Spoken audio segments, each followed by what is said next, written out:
আচ্ছা, জয়েন করুক। আমি বলি আসসালামু আলাইকুম।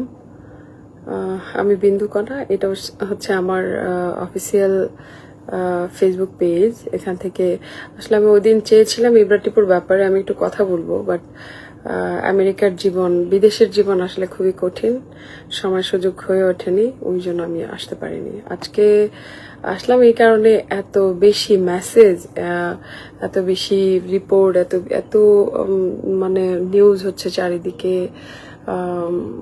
টিপুর যত যারা ইব্রারকে অনেক ভালোবাসে তারা সবাই আসলে আমার এই প্রোফাইলটাতে কন্টিনিউ লিখছেন যে কেমন আছে, তা ওর স্টুডেন্ট। তারপরে হচ্ছে মিডিয়া থেকে অনেকে ফোন করছেন, অনেক বড় ভাইয়েরা, আপারা, বাট কোনোভাবে রিচ করতে পারে নাই, কারণ এখানে দিন রাতের একটা ব্যাপার থাকে। আর যেহেতু ইব্রারের শরীরটাও তো ভালো না, ও মানে কখন ঘুমায় কখন উঠে এটার ঠিক থাকে না, দ্যাটস ওয়াই।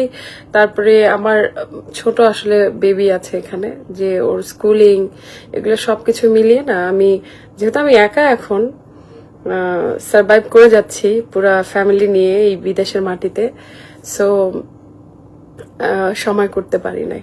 আজকে একটু টাইম করতে পারলাম, এই জন্য ভাবলাম যে ঠিক আছে, উইদাউট ইনফরমেশন চলেই যাই। আপনারা যারা যারা ইব্রারকে অনেক ভালোবাসেন তারা অবশ্যই এখান থেকে জেনে নেবেন। আর ইব্রারের প্রোফাইল থেকে আমি আসিনি, এটার একটাই কারণ, আমার আমার মোবাইলটা সবসময় আমার হাতে থাকে, সো আমি ভাবলাম যে আমার পেজ থেকে বললেই এটা ভালো হবে।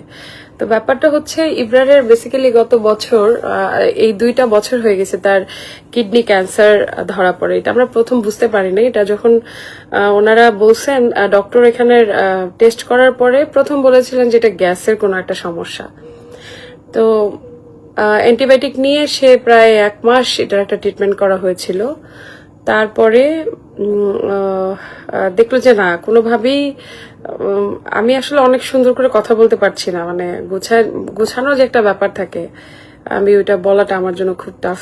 যাই হোক, আপনারা একটু বুঝে নেবেন প্লিজ। তো এরপরে যখন চাইনিজ এক ডক্টরের কাছে যায় ইব্রার, সে দেখতে পায় যে এটা কেন আমি বলছি জানেন, যে এটা কিন্তু সবার জন্য শিক্ষণীয় ব্যাপার। বিকজ অফ উইদাউট কোনো ধরনের কোনো সিমটম ছাড়া একটা সুস্থ মানুষ, ইব্রারের লাইফস্টাইল অনেক ভালো ছিল। আমি তার সাথে আমার 10 বছরের সংসার জার্নি, আমি কখনো ইব্রারকে দেখিনি ইরেগুলার কোনো লাইফ। তার খাওয়া দাওয়া, তার চলাফেরা, তার ওঠা বসা, তার কোনো বাজে ধরনের কোনো নেশা ছিল না। সে কোনো ধরনের এক কাপ চা খেতে গেলেও ইব্রার খুব চিন্তা করতো। সেই মানুষের যখন এরকম একটা বড় একটা রোগ, বড় একটা জার্নির মধ্যে সে যাচ্ছে, এটা কিন্তু আমাদের সবার জন্য একটা শিক্ষণীয় ব্যাপার। আমি বলবো আপনারা সবাই নিজের দিকে খেয়াল রাখবেন। কোনো সিমটম ছাড়াই যে হসপিটালে যাওয়া যাবে না, এটা ভুল। আপনারা সবাই নিজের শরীরটাকে না অনেক ভালোবাসবেন, কারণ আমাদের প্রতিটা মানুষের সাথে প্রতিটা সংসার রিলেটেড। একজন মানুষের কোনো ধরনের কোনো প্রবলেম হলে না পুরো ফ্যামিলিটা ডিস্ট্রয় হয়ে যায়। আমার সাথে এটা হয়েছে, আমাদের সাথে এটা হয়েছে। আমার ফ্যামিলিতে একটাই মানুষ, সে হচ্ছে ইব্রাটিপুর। বাট আজকে ইব্রাটিপুর জন্য দেখেন আমার পুরা লাইফ, আমার কেরিয়ার, আমাদের সব, আমার কেরিয়ার বাদ, আমাদের পুরা জীবন, বাংলাদেশ হচ্ছে আমাদের জীবন মরণ সব ফেলে আজকে বিদেশের মাটিতে আমাদের এখানে কেউ নাই, আমি, আমার বাচ্চা আর আমার হাজবেন্ড, এই হচ্ছে আমাদের জীবন। আজকে এই শহরটাতে আমরা থাকতে হচ্ছে শুধু ইব্রারের ট্রিটমেন্টের জন্য। তো যাই হোক, আমি শেয়ার করিনি, এটার একটা কারণ আছে। আমরা বুঝতে পারি নাই যে এটা অনেক বড় একটা সমুদ্র পাড়ি দিতে হবে। ভাবছি প্রথম যে হয়তোবা অল্পতে পারবো, সার্ভাইভ করতে পারবো। ইব্রারকে বলছি যে কাউকে বলার দরকার নাই, যদি আমরা এই জার্নিটার সাথে যদি আমরা পরিচিত হতেই পারি, আমরা যদি পার করে যেতেই পারি, আল্লাহ রাব্বুল আলামিনের যদি হুকুম থাকে, তাহলে কি দরকার মানুষকে বিভ্রান্তিতে ফেলানোর। আমরা ট্রাই করি, বাট এটা যে এত কঠিন, এটা যে এত বিভৎস, এটা যে এত হরিবল, এটা যে না গেছে সে বুঝবে না।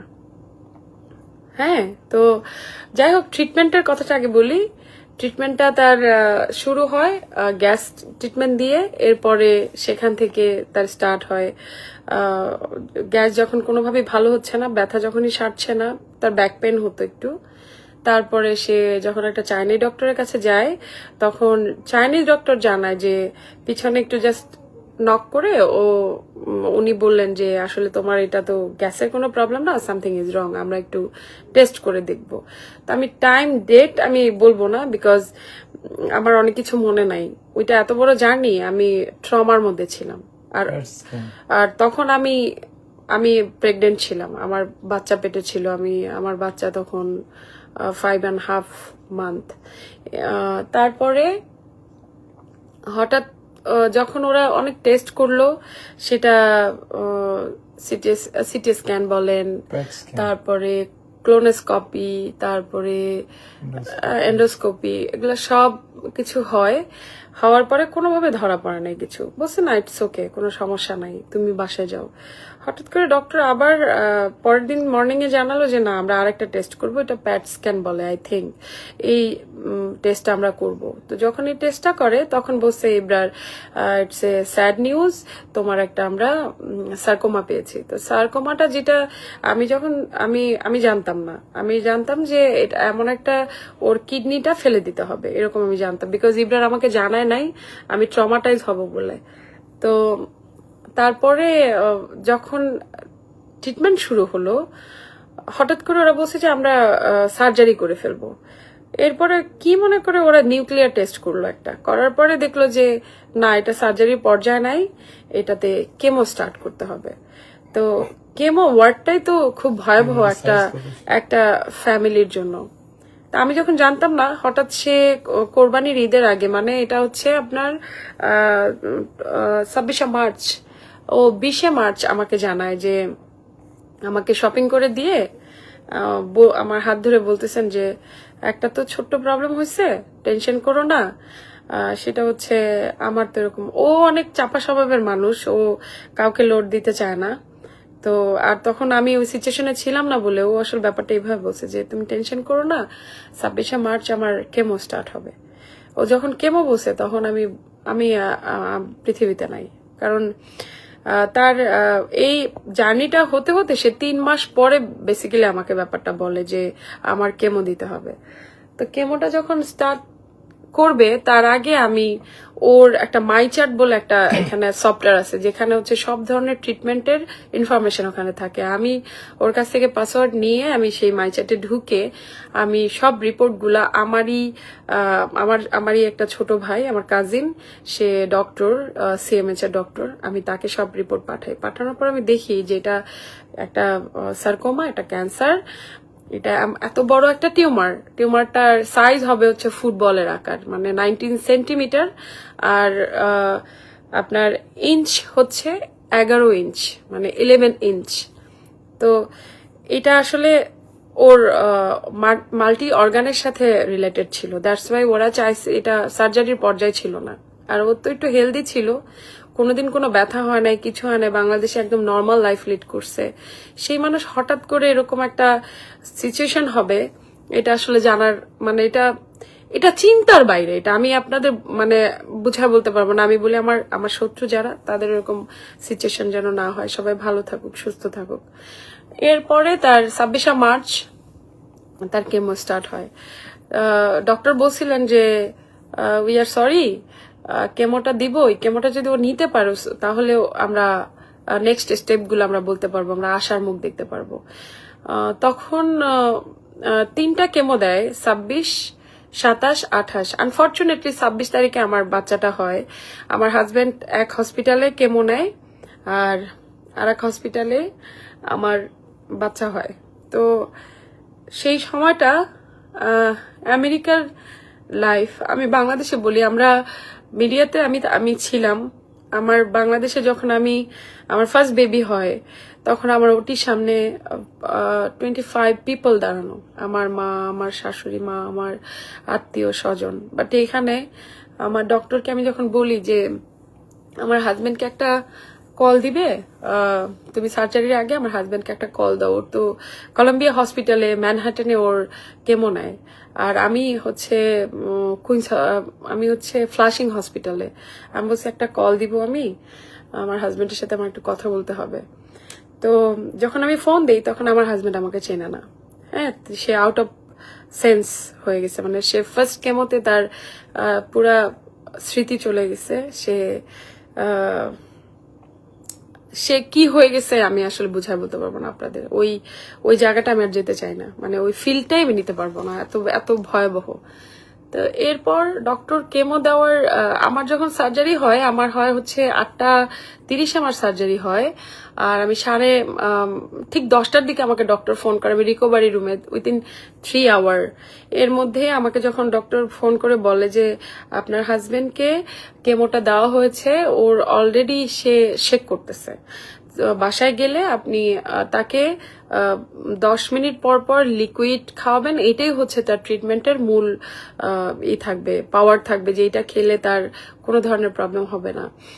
তো আমি ওই মুহূর্তে, ডক্টর তো জানে না যে আমার এরকম সার্জারি হয়েছে, আমি একজন সিজারিয়ান পেশেন্ট, আমার কিছুক্ষণ আগে সার্জারি হয়েছে। ডক্টর আমাকে এটা বলছে, আমি ওখানে শুয়ে শুয়ে শুধু ভাবতেছি যে কি করব, আসলে কি করা উচিত। আমি কি কান্না করব, নাকি আমি আমার বাচ্চার মুখ দেখবো, নাকি আমার হাজবেন্ডটা বাঁচবে না এটা ভাববো, নাকি সারভাইভ করব। তো তারপরে ঠিক আছে, কোনোভাবে নিজেকে কন্ট্রোল করলাম, ম্যানেজ করলাম, নিজেকে বুঝাইলাম যে না, এখন আমার কোনোভাবে আমাকে শক্ত থাকতে হবে।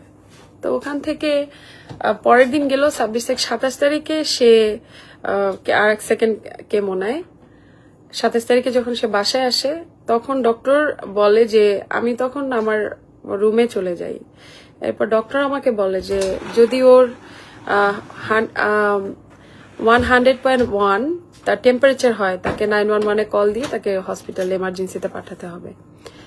তো ওই সময়টা দেখলাম হঠাৎ সন্ধ্যার দিকেও আমাকে জানাচ্ছে যে ওর টেম্পারেচার ও কিছু জানে না, কারণ এই নিচে আমার একটা আপা থাকেন, ওনাকে আমি বলে রাখছিলাম যে আপনি একটু কাইন্ডলি একটু দেখবেন আমার বাসাটায়। আর আমার ছোট একটা বাচ্চা, ওর বয়স তখন মাত্র, ওর এখন 6 বছর বয়স। তো ও তখন বাসায় আর আমার হাজবেন্ড। তা আমার ছোট বাচ্চা, সে তো আসলে পৃথিবী বোঝে না।